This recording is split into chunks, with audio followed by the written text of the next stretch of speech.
Hello നമസ്കാരം, welcome back to make studio. ഇക്കഴിഞ്ഞ IPL സീസണിൽ വളരെ ദൗർഭാഗ്യകരമായ പ്രകടനം കാഴ്ചവെച്ചൊരു ഫ്രാഞ്ചൈസി ആണെങ്കിൽ മറ്റൊരു ഫ്രാഞ്ചൈസിയാണ് സൺറൈസേഴ്സ് ഹൈദരാബാദ്.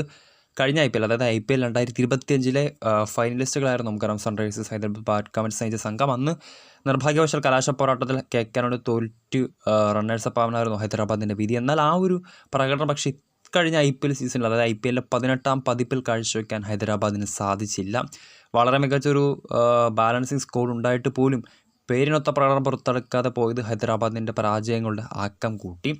സീസണിൽ 6 വിജയവും 7 പരാജയവും ഉൾപ്പെടെ ഒരു നോ റിസൾട്ടും ഉൾപ്പെടെ 13 പോയിൻറ്റുമായി 6ാം സ്ഥാനത്താണ് ഹൈദരാബാദ് സീസൺ അവസാനിപ്പിച്ചത്. വളരെ മികച്ച കരുത്തുറ്റ ബാറ്റിംഗ് ലൈനപ്പും ബോളിംഗ് ലൈനപ്പും എല്ലാം ഉണ്ടായിട്ട് പോലും വളരെ ദയനീയമായ പ്രകടനമായിരുന്നു ഈ ഒരു ഹോൾ സീസൺ SRH കാഴ്ചവെച്ചത്.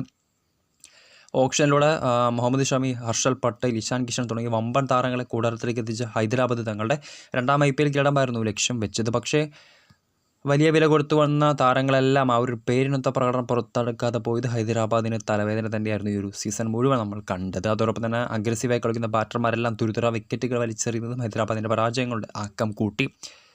അപ്പോൾ ഹൈദരാബാദിന് ഈ ഒരു സീസണിലെ ആ ഒരു പ്രകടനം എങ്ങനെയായിരുന്നു, ആ റിപ്പോർട്ട് കാർഡ് എങ്ങനെയാണ്, അതോടൊപ്പം തന്നെ അടുത്ത IPL സീസണിൽ ഹൈദരാബാദ് ഏതൊക്കെ താരങ്ങളെ ആയിരിക്കും റിലീസ് ചെയ്യുക, ഏതൊക്കെ താരങ്ങളെ ആയിരിക്കും റീറ്റെയിൻ ചെയ്യുക എന്നൊരു SRHൻ്റെ കംപ്ലീറ്റ് ഓപ്ഷൻ പ്ലാനിങ് വീഡിയോയുമായിട്ടാണ് മേക്ക് സ്റ്റുഡിയോ ഇപ്പോൾ നിങ്ങളുടെ മുന്നിലേക്ക് എത്തിയിട്ടുള്ളത്. സോ വീഡിയോയിൽ പോകുന്നതിന് മുമ്പ് കൂടുതൽ കായിക വാർത്തകൾക്കായി ചാനലൊന്ന് സബ്സ്ക്രൈബ് ചെയ്ത് വയ്ക്കാം. ഈ സീസണിൽ SRHനോട് കൂടുതൽ റൺസ് നേടിയത് മിഡിൽ ഓർഡർ ബാറ്ററായിട്ടുള്ള ഹൈൻറിച്ച് ക്ലാസനാണ്. 487 റൺസും SRHൻ്റെ ലീഡിംഗ് റൺ സ്കോറാണ് ഈ ഒരു സീസണിൽ ഹൈൻറിച്ച് ക്ലാസൻ. കൂടുതൽ വിക്കറ്റുകൾ നേടിയത് ഹർഷൽ പട്ടേലാണ്. 16 വിക്കറ്റുകളാണ് താരം സ്വന്തമാക്കിയത്. കൂടുതൽ സിക്സറുകൾ നേടിയത് 28 സിക്സുമായി അവരുടെ സ്റ്റാർ ഓപ്പണർ അഭിഷേക് ശർമ്മയാണ്. കഴിഞ്ഞ സീസൺ അടക്കം നമുക്കറിയാം SRHൻ്റെ ആ ഒരു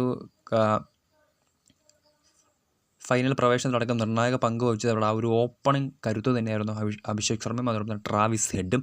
എന്നാൽ ഇത്തവണ ഇരു താരങ്ങളും ഓപ്പണിങ്ങിൽ അത്ര ക്ലിക്കാവാത്തതും ഹൈദരാബാദിൻ്റെ ആ ഒരു മത്സരങ്ങളെ സ്കോറിങ്ങിനെ തന്നെ ബാധിച്ചിട്ടുണ്ടായിരുന്നു. എന്നിരുന്നാലും അഭിഷേക് ശർമ്മ കാര്യമായിട്ടുള്ള പ്രകടനം തന്നെ ഈ സീസൺ പുറത്തെടുത്തിട്ടുണ്ട്. പഞ്ചാബിനെതിരെ 55 പന്തിൽ 141 റൺസ് എടുത്ത് വളരെ മികച്ച ഒരു റെക്കോർഡ് സ്കോർ തന്നെ ഈ ഒരു സീസൺ അഭിഷേക് ശർമ്മ സ്വന്തമാക്കിയിട്ടുണ്ട്. മികച്ച ബോളിംഗ് പ്രകടനം അത് ഹർഷൽ പട്ടേലിൻ്റെയാണ്. 28-ന് 4 വിക്കറ്റുകൾ ചെന്നൈക്കെതിരെ നേടിയിട്ടുണ്ടായിരുന്നു. ബെസ്റ്റ് എക്കോണമി എന്ന് പറയുന്നത് ജയ്ദേവ് ഉനദ്കട്ടിനാണ്. 7.34 അതിൻ്റെ ആ ഒരു ബോളിംഗ് എക്കോണമി. ഹൈദരാബാദിൻ്റെ ഈ ഒരു സീസണിലെ ഏറ്റവും ഹയസ്റ്റ് ടീം ടോട്ടൽ എന്ന് പറയുന്നത് സീസണിലെ ഉദ്ഘാടന പോരാട്ടത്തിൽ, അതായത് തങ്ങളുടെ സീസണിൽ ഈ ഒരു സീസണിൽ ആദ്യ പോരാട്ടത്തിൽ RRനെതിരെ നേടിയ 286 റൺസാണ്. സോ അതൊക്കെ പഴയ കാലം. ഇനി ഹൈദരാബാദിന് അടുത്ത സീസണിലെ പ്ലാനിങ് എങ്ങനെയായിരിക്കും? SRH റീറ്റെയിൻ ചെയ്യാൻ സാധ്യതയുള്ള 8 താരങ്ങളെ നോക്കുകയാണെങ്കിൽ ക്യാപ്റ്റൻ പാറ്റ് കമിൻസ്, അതോടൊപ്പം തന്നെ South African batter Heinrich Klaasen, ഓപ്പണർമാരായിട്ടുള്ള അഭിഷേക് ശർമ്മയും ട്രാവിസ് ഹെഡിനെയും SRH അങ്ങനെ കൈവിട്ട് കളയുമെന്ന് എനിക്ക് തോന്നുന്നില്ല. അതോടൊപ്പം തന്നെ ഈ കഴിഞ്ഞ ഓപ്ഷൻ വഴി ടീമിലേക്ക് കൊണ്ടെത്തിച്ച ഇന്ത്യയുടെ യുവ വിക്കറ്റ് കീപ്പർ ബാറ്റർ ഇഷാൻ കിഷനെയും ഹൈദരാബാദ് നിലനിർത്തും. ബോളിങ്ങിലും വലിയ മാറ്റങ്ങൾ തന്നെയാണ് SRH പദ്ധതി ഇടുന്നത്. മുഹമ്മദ് ഷമിയെ റിലീസ് ചെയ്തേക്കാൻ തന്നെയാണ് സാധ്യത. പക്ഷേ അദ്ദേഹത്തിൻ്റെ നമുക്കറിയാം ഇന്ത്യൻ ക്രിക്കറ്റിൻ്റെ ഒരു നിർണായക ഭാഗം തന്നെ മുഹമ്മദ് ഷമി. സോ അതൊക്കെ പരിഗണിക്കുമ്പോൾ ഷമിയെ അത്ര പെട്ടെന്ന് SRH കൈവിടാനുള്ള സാധ്യത കാണുന്നില്ല. ഷമിക്കൊപ്പം തന്നെ ഹർഷൽ പട്ടേലിനെയും ജയ്ദേവ് ഉനദ്കട്ടിനെയും SRH റീറ്റെയിൻ ചെയ്യാനും സാധ്യതയുണ്ട്. സോ ഇതായിരിക്കും SRHൻ്റെ ഒരു പ്രോബബിൾ ടോപ്പ് 8 റിട്ടൻഷൻ ലിസ്റ്റ് എന്ന് പറയുന്നത്. ഇനി ഹൈദരാബാദിന് ഏതൊക്കെ താരങ്ങളെയാണ് അല്ലെങ്കിൽ ഏതൊക്കെ ഡിപ്പാർട്ട്മെൻറ്റിലേക്കാണ് അടുത്ത ഓപ്ഷനിൽ മാറ്റങ്ങൾ കൊണ്ടുവരേണ്ടത്? പ്രധാനമായും അവർക്ക് വേണ്ടത് ഈ ഒരു സീസൺ അടക്കം അവർക്ക് ഏറ്റവും പ്രശ്നങ്ങൾ സൃഷ്ടിച്ച് തങ്ങളുടെ ആ ഒരു ബോളിങ്ങിലെ പോരായ്മകൾ തന്നെയായിരുന്നു. എസ്പെഷ്യലി സ്പിൻ ബോളിങ്ങിൽ എത്തവണ കാര്യമായിട്ടുള്ള അല്ലെങ്കിൽ വമ്പൻ താരങ്ങളൊന്നും ഹൈദരാബാദിൻ്റെ നിരയിൽ ഉണ്ടായിരുന്നില്ല.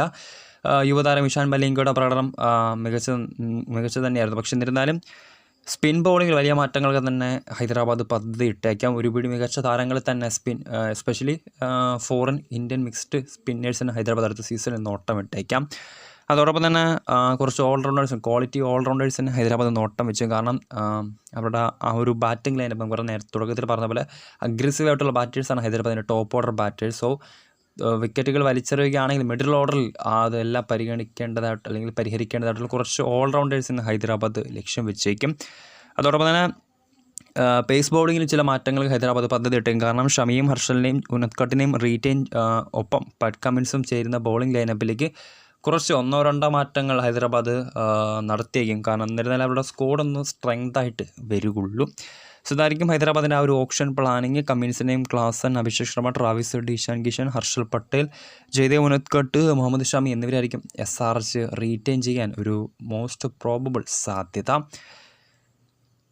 പിന്നെ തുടക്കത്തിൽ പറഞ്ഞ പോലെ കുറച്ച് സ്പിന്നേഴ്സിനെയും പേസേഴ്സിനെയും ഇത്തവണ SRH മെയിനായിട്ടും ബോളിംഗ് ഡിപ്പാർട്ട്മെൻറ്റ് വലിയ അഴിച്ചുപണികൾക്ക് തന്നെ ഹൈദരാബാദ് നോട്ടം ഇട്ടും. കാരണം ബാറ്റിംഗ് ആ ഒരു കോർ അതേപോലെ തന്നെ ഹൈദരാബാദ് മെയിൻറ്റെയിൻ ചെയ്യും. സോ അങ്ങനെയാണെങ്കിൽ ബോളിങ്ങിൽ തന്നെ ആയിരിക്കും അവരുടെ ഏറ്റവും കൂടുതൽ അഴിച്ചുപണികൾ ഈ ഒരു അടുത്ത സീസണിലേക്ക് അവർ നടത്താൻ പോകുന്നത്. സോ കാത്തിരി തന്നെ കാണാം ഹൈദരാബാദിൻ്റെ ചേഞ്ചസ് എങ്ങനെയൊക്കെ ആയിരിക്കും വരാൻ പോകുന്നത്. അടുത്ത സീസണിലെങ്കിലും തങ്ങൾ ലക്ഷ്യം വയ്ക്കുന്ന 2ാം കിരീടം നേടാൻ സൺറൈസേഴ്സ് ഹൈദരാബാദിന് സാധിക്കുമോ? വീഡിയോ ഇഷ്ടപ്പെട്ടാൽ ലൈക്ക് ചെയ്യുക, ഷെയർ ചെയ്യുക. കൂടുതൽ വാർത്തകൾക്കായി ചാനൽ സബ്സ്ക്രൈബ് ചെയ്യുക.